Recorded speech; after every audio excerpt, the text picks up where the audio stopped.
नमस्कार, CSK news में आपका स्वागत है। दोस्तों, आ चुके हैं 29 मई। बड़ी खबर निकल के आ रही है, एक करके बताएंगे। दोस्तों, आपको बता दें, जम्मू कश्मीर में सेना का जबरदस्त और भयंकर तांडव। 5 आतंकी 48 घंटे में हुए ढेर। सुरक्षा बलों को मिली बड़ी कामयाबी। पत्थरबाजों समेत एक्सेस की गोली मारकर हत्या करने वाले आरोपी ढेर हुए हैं। दूसरी बड़ी अपडेट निकल के आ रही है, मोदी सरकार के एक फैसले से मुस्लिम देश हुए धाराशाही। लगा बड़ा झटका। गेहूं से लेकर चीनी तक, चावल से लेकर प्रतिबंध के बाद मुस्लिम देशों को झटका। तीसरी बड़ी अपडेट, बलूचिस्तान बहुत जल्द आज़ादी की रोशनी देखेगा। बड़ी खबर, पाकिस्तान के 2 टुकड़े होंगे जल्द ही। तीसरी बड़ी अपडेट निकल के आ रही है। दोस्तों, ग्रीन एशियाई देशों ने पश्चिमी मुल्कों को दिया बड़ा झटका। ग्रीस की 2 तेल टैंकर कर लिए हैं जब्त, वो भी हम आपको बताएंगे। इस बीच रूस ने घातक हाइपरसोनिक मिसाइल रिजकॉन का किया सफल परीक्षण। यूक्रेन ने पश्चिमी देशों से मांगी है मदद। आखिर क्या है इसके मायने, वहीं आपको बता दें, नेटो ने फिर से दी है रशिया को धमकी। स्विट्जरलैंड फिनलैंड रास्ते का रोड़ा बना तुर्की। मदद के लिए आगे आया अमेरिका। आपत्तियों को दूर करने की बात कही, जल्द ही होगा शामिल। तो एक एक करके आपको बताएंगे। वहीं आपको बता दें, बड़ी खबर निकल के आ रही है, जहां संकट में पाकिस्तान देश में $20,000 बिलियन से अधिक का है कर्ज। प्रधानमंत्री शहबाज शरीफ बोले, हर परेशानी की जड़ है इमरान, वो भी हम आपको बताएंगे। प्रधानमंत्री मोदी ने किया ऐलान, बड़ा ऐलान। कहा यूरिया की एक बोरी जितनी ताकत अब एक बोतल में। पीएम मोदी ने गुजरात में किया नैनो यूरिया प्लांट का उद्घाटन। कई बड़े बातें कही हैं, तो एक एक करके आपको बताएंगे। जहां कल मुस्लिमों की बड़ी बैठक हुई है, आपको बता दें, मुस्लिमों की बड़ी बैठक में भारत को लेकर किया गया है मुसलमानों के द्वारा बड़ा ऐलान। सब कुछ खबरें एक एक करके आपको विस्तार से बताएंगे। रक्षा मंत्री ने कुछ एक ऐलान किए हैं। लद्दाख से बड़ी खबर आई है, लेकिन उससे पहले एक छोटा सा निवेदन, अगर आपने चैनल को सब्सक्राइब नहीं किया, पल पल के अपडेट के लिए चैनल को सब्सक्राइब करना ना भूले दोस्तों। और देश के इंडियन आर्मी के लिए जय हिंद लिखना मत भूलेगा। दरअसल पहले बड़ी अपडेट निकल के आ रही है। कल अनंतनाग में सुरक्षा बल और आतंकियों के बीच मुठभेड़ में 2 दहशतगर्द ढेर। पिछले 48 से 36 घंटों में 5 आतंकी हुए ढेर। सेना का जबरदस्त तांडव तेज। जम्मू कश्मीर के अनंतनाग में सुरक्षा बलों और आतंकियों के बीच एक बार फिर से मुठभेड़ हो गई है। इस मुठभेड़ में 2 आतंकवादी मारे गए हैं। जम्मू कश्मीर पुलिस ने बताया है कि एनकाउंटर अनंतनाग के विजय बोहरा इलाके के सितिरपोरा में हुआ है। आतंकियों के पास से हथियार और गोला बारूद सहित कई आपत्तिजनक सामग्री बरामद भी की गई है। पुलिस ने जानकारी दी है कि मारे गए आतंकियों की पहचान इसहाक हक गनी और यावर आयूब डार के रूप में हुई है। आपको बता दें, इसहाक अनंतनाग के चंकुआ गुड़ा का निवासी है, जबकि आयूब डार अवंतीपोरा के डोगरीपोरा का रहने वाला था। आईजीपी कश्मीर ने बताया है कि दोनों आतंकी संगठन जमजमे से जुड़े हुए हैं। आपको बता दें, इसहाक और आयूब ने कई आतंकी अपराधों को अंजाम दिया है। पुलिस ने बताया है कि विजयवेरा इलाके के सितिपोरा में ऑपरेशन फिर से शुरू कर दिया गया है। इससे पहले शुक्रवार को जम्मू कश्मीर के बारामूला जिले में आतंकवादियों के एक सहयोगी को गिरफ्तार कर लिया गया था। पुलिस ने शनिवार को इसकी जानकारी दी थी और पुलिस ने बताया कि आतंकवादी के सहयोगी के कब्जे से हथियार और गोला बारूद बरामद किया गया है।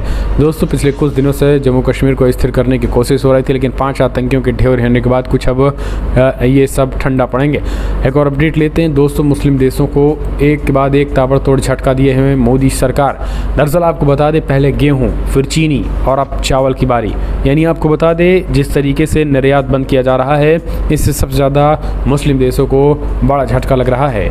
आपको बता दें, बड़ी खबर निकल के आई है, जहां पर सऊदी अरब, यूएई, मलेशिया, अल्जीरिया, कुवैत और बांग्लादेश, इन देशों में खास करके गेहूं की कमी हो चुकी है। गेहूं की कमी के साथ साथ चीनी, चावल सब भारत से बड़े पैमाने पे लेने वाले देश हैं। आपको बता दें, गेहूं बंद करने के बाद इन सब की कमर टूट गई है। 10 से 15 देश तो भारत पर गेहूं से लेकर के तमाम चीज़ों पर निर्भर रहते हैं। प्रधानमंत्री मोदी के गेहूं, चीनी, चावल, हुक्का पानी बंद करने के बाद ये कहीं न कहीं तरीके से इनको करारा झटका है। और उनका कहना है कि इस तरीके से अचानक ये बंद कर देना, ये इनके लिए नुकसान होगा। और इतना ही नहीं, इनके खाने पीने की किल्लतें और खाने पीने की दिक्कतें हो रही हैं, जिनमें आपको बता दें, सऊदी अरब, संयुक्त अरब अमीरात, मलेशिया, तुर्की, नाइजीरिया, अल्जीरिया, कुवैत, बांग्लादेश, माली जैसे देश भी इसमें शामिल हैं। और यही कारण है कि अब इन सब पे गेहूं और चावल, चीनी की मार जो है मोदी सरकार ने जो डाली है, उसके बाद से ये देश तिलमिलाए हुए हैं। लेकिन आपको बता दें मोदी सरकार ने कहा भारत फर्स्ट, यानी पहले देश के नागरिकों के लिए, उसके बाद तुम्हारे लिए। अगली अपडेट लेते हैं। पाकिस्तान के 2 टुकड़े लगभग तय, बड़ी खबर निकल के आई। बलूचिस्तान में जल्द आज़ादी की रोशनी देखेगा। दरअसल बलूचिस्तान पाकिस्तान का सबसे बड़ा अधिकृत प्रांत है जो देश की कुल भूमि क्षेत्र का लगभग 44% है। 777 किलोमीटर तट रेखा के साथ बलूचिस्तान ईरान और अफगानिस्तान के साथ सीमा साझा करता है। विश्व का 40% तेल ग्वादर बंदरगाह के माध्यम से आता है जो कि स्टेट ऑफ हार्म्स के मुहाने के निकट स्थित है। पाकिस्तान के एकीकृत राष्ट्रवाद का प्रदर्शन बलूच, पश्तून और संघियों के जातीय राष्ट्रवादी विरोध के साथ मिलता है जो कि पाकिस्तान के गठन के बाद से अपने राजनीतिक और आर्थिक हाशिए पर जाने का विरोध कर रहे हैं। दरअसल पाकिस्तान के पंजाब केंद्रित योजनाएं और चाइना पाकिस्तान आर्थिक गलियारे के तहत परियोजनाओं ने आज़ादी चाहने वाले बलों के बीच संघर्ष को और ख़राब कर दिया है। तो ये बड़ी खबर निकल के आ रही है। आपको बता दें बलूचिस्तान में तमाम सामाजिक कार्यकर्ताओं ने जोरदार तरीके से विरोध प्रदर्शन किया है। न केवल जोरदार तरीके से विरोध प्रदर्शन किया है बल्कि इनकी नीतियों का, पाकिस्तान की नीतियों का विरोध भी किया है। ऐसे में माना जा रहा है कि आने वाले समय में एक तरीके से पाकिस्तान 2 टुकड़ों में।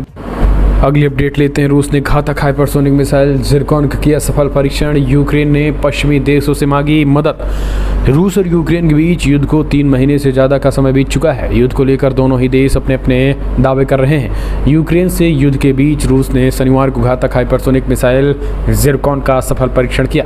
यह जानकारी समाचार एजेंसी रॉयटर्स ने दी है। एजेंसी ने रूसी रक्षा मंत्रालय के संचार का हवाला देते हुए कहा है कि हाइपरसोनिक मिसाइल को वेरेंट से दागा गया था और इसमें सफ़ेद सागर में एक लक्ष्य को सटीक निशाना बनाया है। दोस्तों आपको बता दें लगातार ज़िरकॉन मिसाइल जो है वो रशिया टेस्ट कर रहा है। टेस्टिंग के साथ साथ चेतावनी भी दे रहा है कि आप सुधर जाइए वरना इसी तरीके के यहीं से मिसाइल दागेंगे और वहाँ पूरी तरीके से तहस नहस होगा।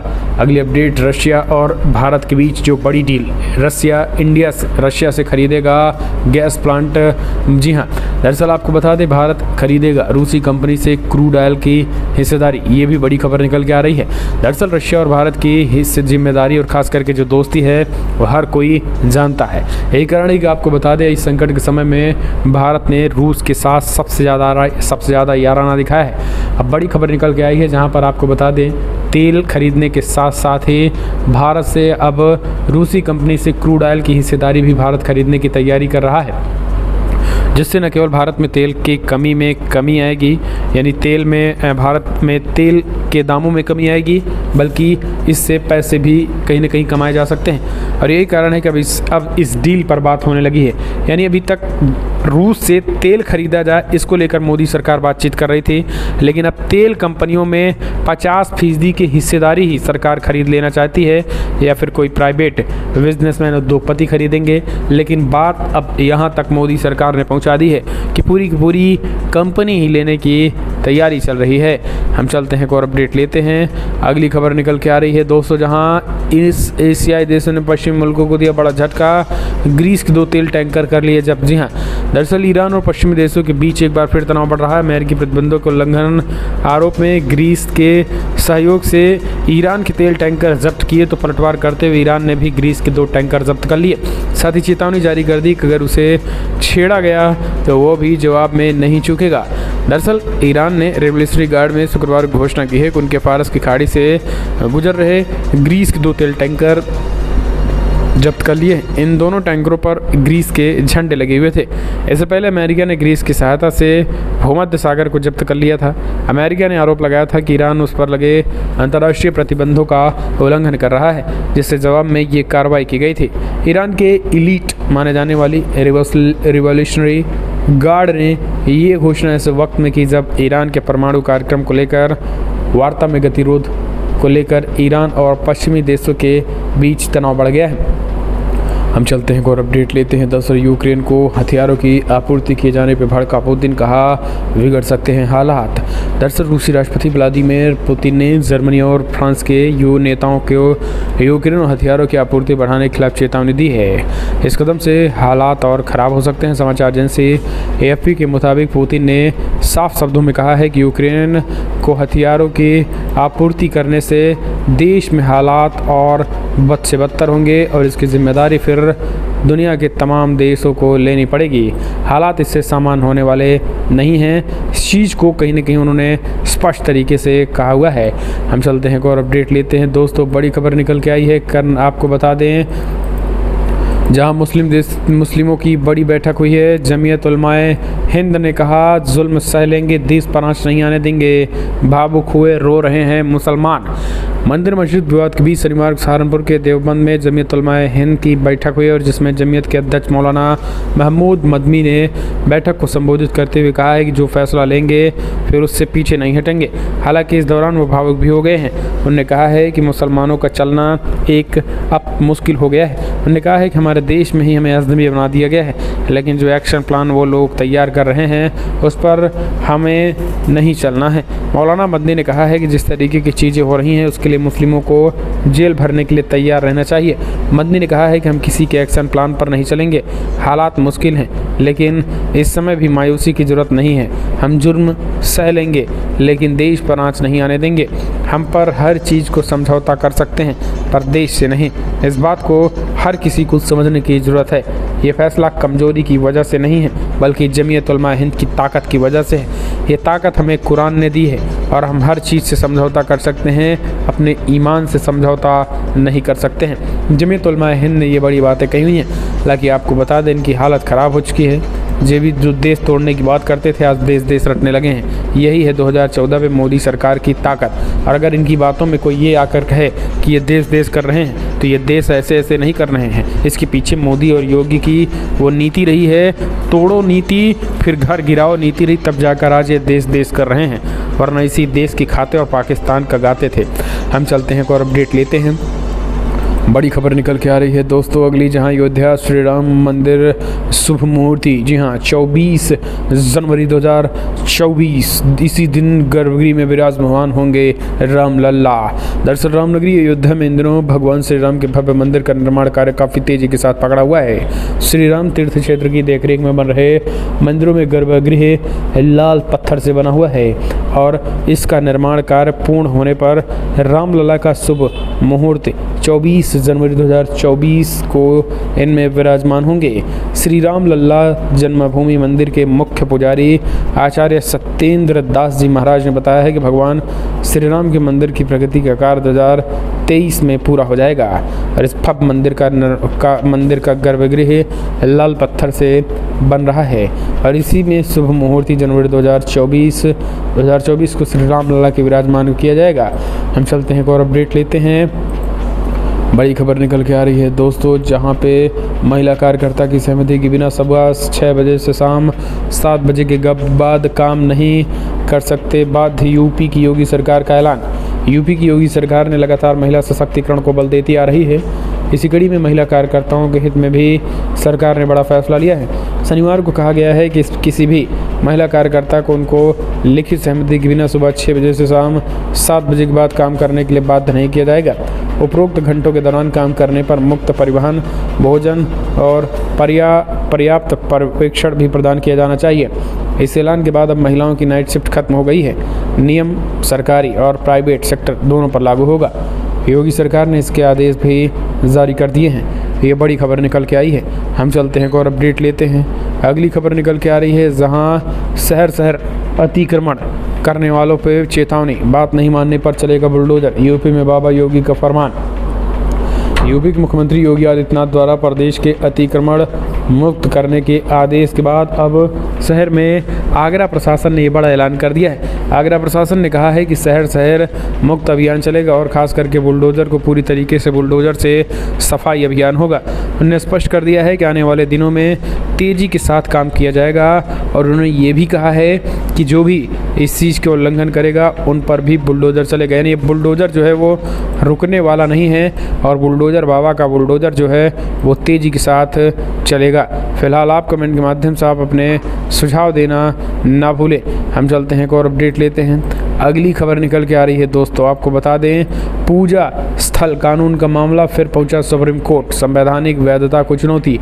देश में मंदिर मस्जिद विवाद के बीच उपासना स्थल कानून का एक मामला फिर सुप्रीम कोर्ट पहुंच गया है। इस बार फिर उपासना स्थल विशेष प्रावधान अधिनियम 1991 कुछ धाराओं की वैधता को सुप्रीम कोर्ट में चुनौती दी गई है। याचिका में आरोप लगाया गया है कि ये धाराएं संवैधानिक प्रावधानों का उल्लंघन कर सकती हैं, जिनमें कानून के समक्ष समानता से संबंधित और धर्म, जाति, लिंग या फिर जन्म स्थान के आधार पर भेदभाव के निषेध से संबंधित प्रावधान शामिल हैं। तो ये बड़ी खबर निकल के आ रही है दोस्तों। आपको बता दें, जो चीज़ें निकल के आ रही हैं वो कहीं ना कहीं एक तरीके से अब ये दिखा रही हैं कि कैसे काम हो रहा है। हम चलते हैं और अपडेट लेते हैं। बड़ी खबर, प्रधानमंत्री मोदी, पहले यूरिया खेतों तक नहीं पहुंच पाता था, किसानों को लाठियां खानी पड़ती थी, गांधीनगर में बोले प्रधानमंत्री मोदी। प्रधानमंत्री मोदी ने कहा है कि भारत उर्वरकों का दूसरा सबसे बड़ा उपभोक्ता और उर्वरकों का तीसरा सबसे बड़ा उत्पादन देश है। 7 से 8 साल पहले अधिकांश यूरिया हमारे खेतों तक नहीं पहुँच पाती थी, अब कालाबाजारी के कारण नष्ट हो जाता था, किसानों को यूरिया के लिए लाठियाँ खानी पड़ती थी। प्रधानमंत्री नरेंद्र मोदी ने गांधीनगर में सहकारिता से संबंधित समृद्धि कार्यक्रम में शामिल होने के दौरान ये बातें कही हुई हैं। पीएम मोदी ने कहा है कि भारत विदेश से यूरिया का आयात करता है, जिनमें 50 किलो यूरिया की एक बोरी की कीमत 35 रुपये है, लेकिन देश में यूरिया की एक ही बोरी सिर्फ 300 रुपये में किसानों को दी जाती है। हमारी सरकार यूरिया की एक बोरी पर 32 रुपये पर भार वहन करती है। तो प्रधानमंत्री मोदी यूरिया स्टील प्लांट का आपको बता दें उद्घाटन कर रहे थे, उसी दौरान पीएम मोदी ने यूरिया को लेकर ये बड़ी बातें कही हुई हैं। हम चलते हैं और अपडेट लेते हैं दोस्तों। आपको बता दें, जहां ज्ञानवापी के सीलिंग पर चलाई गई है आरी। जी हाँ, ये बड़ी खबर निकल के आ रही है। बीजेपी नेता ने कहा उसे लगातार तोड़ने का प्रयास किया जा रहा है, ऐसे लोगों का हाथ काट देना चाहिए। ज्ञानवापी विवादित ढांचे को लेकर जारी विवाद के बीच भाजपा के नेता और पूर्व राज्यसभा सांसद विनय कटियार ने बड़ा बयान दिया है। उनका दावा है कि ज्ञानवापी के अंदर स्थित शिवलिंग पर आरी चलाई गई है, जिनके चलते पुलिस ने आरोपियों को गिरफ्तार कर लिया है। भाजपा नेता ने यह भी कहा है कि ऐसे लोगों को गिरफ्तार करने के बजाय उन्हें दोनों हाथों को काट देना चाहिए। कटियार ने मामले में कहा है कि वाराणसी की जिला अदालत में देश के सुप्रीम कोर्ट की दहलीज तक पहुंचे ज्ञानवापी मामले में सुनवाई तो होती ही रहेगी, लेकिन उससे पहले शिवलिंग की सुरक्षा के मद्देनज़र विवादित ढांचा में मुस्लिमों के प्रवेश पर रोक लगानी चाहिए। यानी जिस तरीके से उनको वहां पर नमाज पढ़ने की जो इजाज़त दी गई है, इसी वजह से ये सारी चीज़ें हो रही हैं और उनको तत्काल नमाज पढ़ने पर रोक लगाई जानी चाहिए, इस तरीके से उन्होंने कही है। हम चलते हैं और अपडेट। दिव्यांग बच्चे को फ्लाइट पर चढ़ने से रोकने के मामले में इंडिगो पे 5 लाख का जुर्माना, डीजीसी अपने दिशा निर्देशों में भी करेगा बदलाव।